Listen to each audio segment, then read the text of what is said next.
how to become the best versions of yourself. Because manhood is exceptionally hard, and life is hard. But how you shape yourself will determine how hard it is for you and how miserable it will be. I've said this many times in many different iterations on different podcasts, but I want to repeat it again. As a man, there is no easy life. If you're looking for an easy life, you should have been a girl. You made a mistake. Yep. Your life is not about being easy. Your life is not about being happy. Your life is always going to be difficult. All of the pain you feel, all of the sadness you feel, you're supposed to feel as a man, and you have two effective binary choices.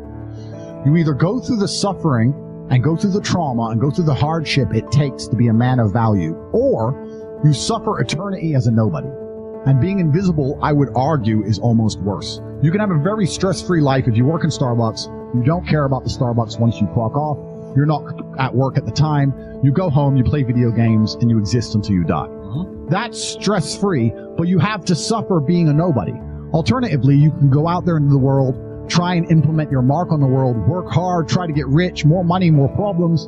You can try and start a business, the stress of that. You can lose your girlfriend because all you're doing is working. This is a new level of stress, a new level of trauma, but at least you'll be a somebody at the end of it. There's two ways to suffer. You either suffer as becoming a somebody, or you suffer as a perpetual and forever nobody. What did Napoleon say? He said, glory is fleeting, but obscurity is forever. Absolutely. Glory is fleeting, but obscurity is forever. And when he says fleeting, that's a really good point, because everything in life is rented, especially your glory as a man. When you have a good body, it is not a good body as complete. It's not finished. You haven't completed the task. You have rented that good physical condition. You must train every day to retain it. Everything is rented. Your body, you don't just get a good body and you're done. You still have to go to the gym every day to maintain that good body. You don't just get a hot girl and it's done. You still have to work hard for her to always love you and respect you. You don't just start a business and now you're rich. No, you have to start a business and work on that business every day. If you take your eye off the business, it will fail. Everything in life is rented. So when he says glory is fleeting, he's also absolutely not correct, because glory is fleeting and you have to constantly and endlessly work for it and make sure that you never stop. Otherwise it will be taken from you. But obscurity is forever. If you never make a mark on the world, then you effectively never existed. Yeah. And when you're gone, nobody will care.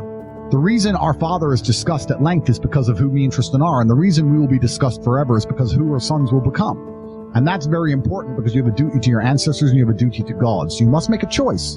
And this is genuine choice for you people at home. Do you want to live in obscurity forever and be invisible and not matter and have an easier life? I would argue that it's not easier, because in your heart and in your soul, you're going to feel guilty knowing you could have been something you're not, and you have a duty to your ancestors and to God to be the best version of yourself. Or do you want to try your absolute best and struggle and suffer every day of your life, paying the rent for all of the amazing things around you?